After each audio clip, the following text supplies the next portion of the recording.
What's your assessment of Rudy Gobert's impact on defense? Thank you, Joe. I don't think he deserved those defensive player of the years like he got them. I feel like he's a great team defender, but for what he did to get those defensive player of the years, I don't see it. Yeah. For the past 5 years, we have seen a trend where at some point in the NBA season, many fans and media, along with some current and former NBA players, all circle back to the same topic about the league's most decorated defensive player, Rudy Gobert. But apparently it's not just during the season anymore, because in this NBA offseason, Gobert has once again been at the center of a lot of discussions, and this time, it's coming from a lot of different voices. What we're currently seeing all started when the Mavs defeated the Timberwolves in the playoffs, with Gobert's defense being a major talking point as a reason for the series loss. And then in the summer, Draymond Green made sure to publicly question Gobert's lack of playing time and him getting benched on Team France during the Olympics. To be taken out of the lineup on any other team in the Olympics as an NBA player, not named Team USA, is kind of crazy. And France had a very interesting plot twist going on. And he also suggested that Gobert might have lied about an injury in order to cover up for the fact that he was taken out of the rotation. And then we saw Derek Lively and Theo Pinson talk about Gobert as one of the more overrated players in the league while addressing some high school players. They played the Minnesota Timberwolves. There is zero reason Rudy Gobert should have been on that court. Zero. But you are paying him about $40, $50 million. You better get your ass out there and figure it out. And he didn't. And he didn't. He did not. It all reached a boiling point when Shaq called Gobert the worst player of all time, before following that up by saying that he would fight Gobert if they were teammates. Woke NBA player. Rudy Gobert. Oh my God, I knew he was going to say Rudy Gobert. UD, if he was on my team, what would I have done to him? Probably put them hands on him. Thank you. This is the facts. I've seen this.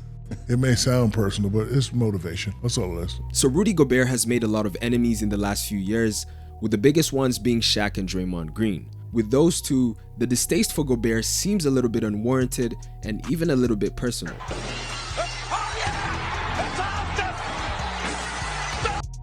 I mean, even Rudy Gobert is preparing for the next time he has a run-in with Draymond. But as you already saw, Shaq even called him the worst player of all time, and while that is an objectively false take that even prompted a response from Gobert, it brought back the chronic debate about Rudy Gobert and the many questions about him. Like, how good is he really, and is he overrated? We'll dive deeper into the specifics of Gobert's relationship with Shaq and Draymond later on in this video, but like Shaq and Draymond, many of Gobert's peers definitely think that he's overrated, and their main frustration with him comes down to the amount of recognition he receives and the accolades that he has in comparison to the value that he actually provides. And as I'm going to explain, as long as Gobert is in his prime, this will always be a topic of conversation. Be sure to leave a like on this video and subscribe if you enjoy this kind of content, but now let's get into it. Rudy Gobert has been named Defensive Player of the Year 4 times, which is tied for the most in NBA history. And up until just 2 seasons ago, he had the largest contract among all NBA bigs, and he's still among the top 5 highest paid centers in the league today. The only problem, however, is that for 3 years now, Gobert has had moments where he has proven to be a huge liability on defense in the playoffs, with opposing teams targeting him and scheming game plans that are aimed at exposing him. And sometimes, teams have come out with series victories, largely because of his defensive limitations. His biggest limitation by far is his inability to guard in space. When Gobert is not in the paint, where he's most dominant, he struggles to stay in front of players on the perimeter because, like many 7-footers, he's not very mobile, especially when left on the perimeter to guard shifty ball handlers. And that's why on pick and rolls, Gobert almost always stays low instead of switching to the ball handler in what is known as a drop coverage. It allows him to stay with the big man or any other player who might roll to the basket, but in some moments, more than anything, it protects him from switching on the ball handler on the perimeter, because when Rudy Gobert is on an island, that's when we see things like this. Rudy was outside of his comfort level right there when he had Stokes. As Curry does his magic, gets by Gobert and scores.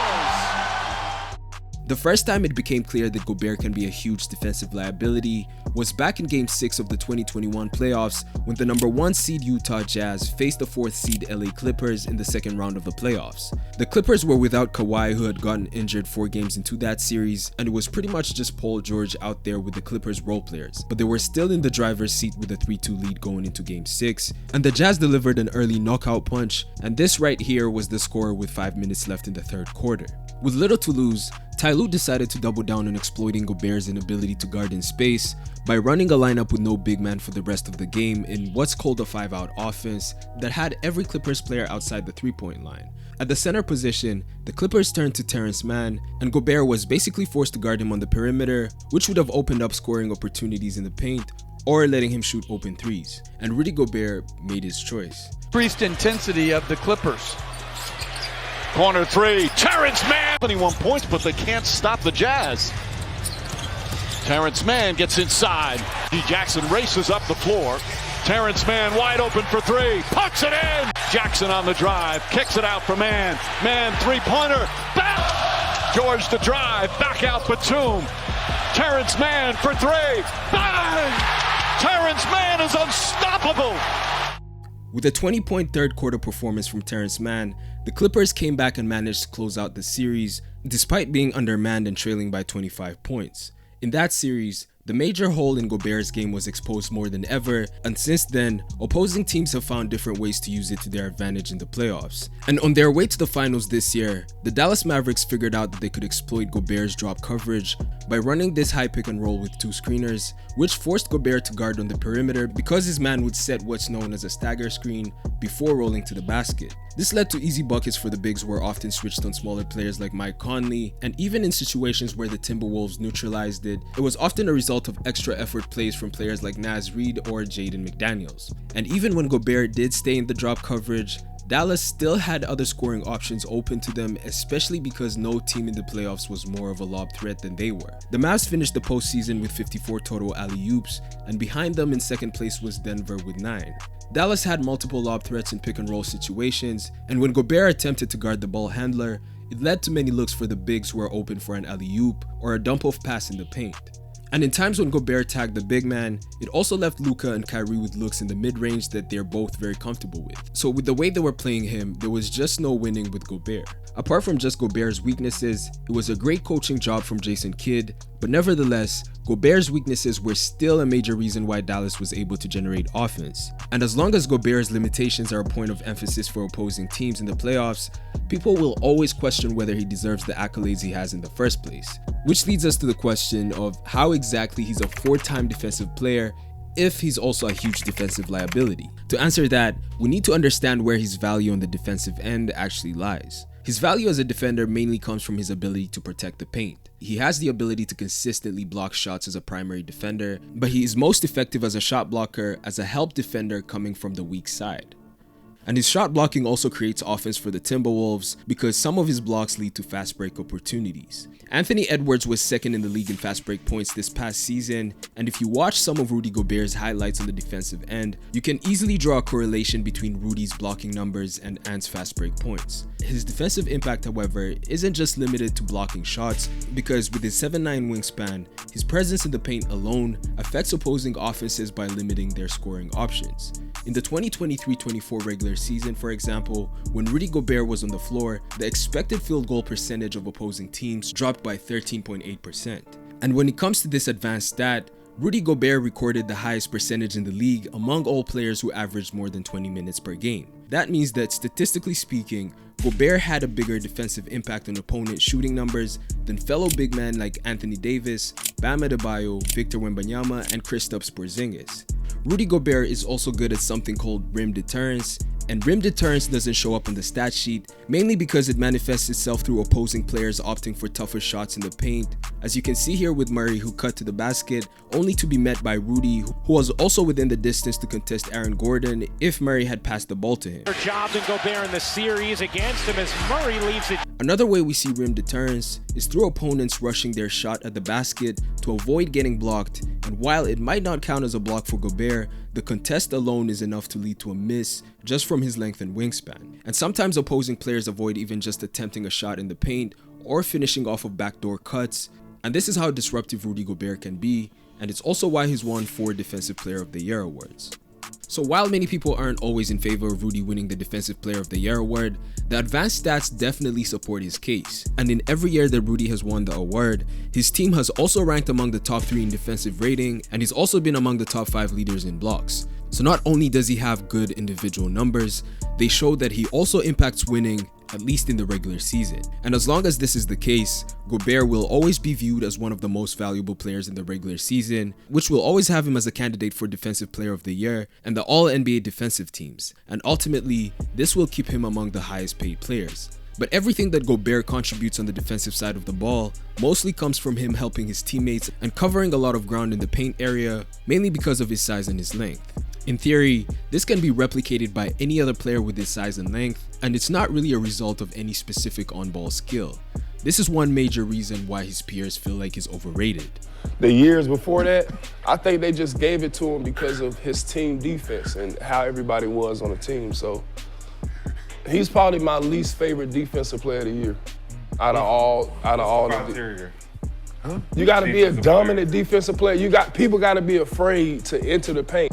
When you take away what he brings as a team defender and just look at him as an individual defender, you find that while he can be a powerful defensive force in the paint, he can be just as much of a liability in ISO situations. So this is where Gobert's critics make a valid point, because if a guy has been named Defensive Player of the Year 4 times, then he should at least be able to guard the best player on the opposing team late in the game or when a situation calls for it. But with Rudy, it's quite the opposite, because they actually try to hide him while opposing teams hunt for him to be on the perimeter. Players like Bam, Kawhi, and Draymond can defend multiple positions, and they're even still expected to contribute on the offensive side as well. But Gobert, who is paid strictly for defense, can't provide that same value. A player like Draymond Green, for example, is a huge part of the Warriors' offense with his playmaking, and there are very few players in the league that can complement Steph Curry's off-ball movement as well as he can. And much like Gobert, Draymond's defensive impact has also been amplified by the team and the system that he's a part of. Yet even with 4 rings to his name, and despite being a defensive anchor of the Warriors dynasty, he has only 1 Defensive Player of the Year award to his name. So in the future, when fans look back on their careers, judging from their personal accolades alone, Draymond Green will most likely be remembered and recognized as a really solid player who was on a really good team, in a Dennis Rodman kind of legacy, while Gobert will most likely be discussed and referred to as one of the most elite defenders of this era. And all of this ultimately impacts where a player ranks in all-time conversations, their Hall of Fame campaign, and just their overall legacy. Dikembe Mutombo, 4-time Defensive Player of the Year, Hall of Famer. Ben Wallace, 4-time Defensive Player of the Year, Hall of Famer. Does this make Rudy Gobert a Hall of Famer? It will, because a couple things. When you look at the Hall of Fame, it is the Basketball Hall of Fame. It's not. So with Draymond, there's that competition and perhaps a little bit of resentment. For Shaq, however, it also boils down to Rudy Gobert's success, but there's no denying that Shaq is just a straight up hater, and him being a hater even extends past just Rudy Gobert, and it goes to other big men and young players. That might be a whole separate video in itself, but the accolades that Rudy Gobert has received put him in an exclusive class of big man, and with Shaq being one of the biggest names when it comes to big man, he just can't stand having Gobert mentioned in the same breath as him. Lastly, something can also be said about Gobert not fitting the mold of the traditional big man in terms of the tough presence that big men are expected to bring on the court, whether that's in the paint or in the post. So people perceive Gobert to be somewhat of a soft big man, and it doesn't help his case when he has moments that make that appear to be true. Like when he cried to the media after getting snubbed from the All-Star game, which prompted reactions from both Shaq and Draymond Green, or when he missed a playoff game because he got stung by one of his bees. Hey, Shaq, wait, time out. Man, what about listen. Rudy Gobert getting stung in the face amuses you? Why are you out there messing with bees on game day? Stay your heads in the house. To conclude this video, while there are many reasons to point to why Gobert is not the elite defender that he's advertised to be, we can't deny the impact of his defensive presence, especially in the regular season. And as long as he can provide that, teams will always line up for him, award him, and continue to pay him. However, because of the limitations I talked about, Gobert is bound to run into playoff teams that expose just how much of a liability his weaknesses can make him out to be, and all that will just lead us back to that same conversation year after year. That's it for the video. Thank you for watching. Be sure to leave a like and subscribe. Until next time. When did getting bees become a pet?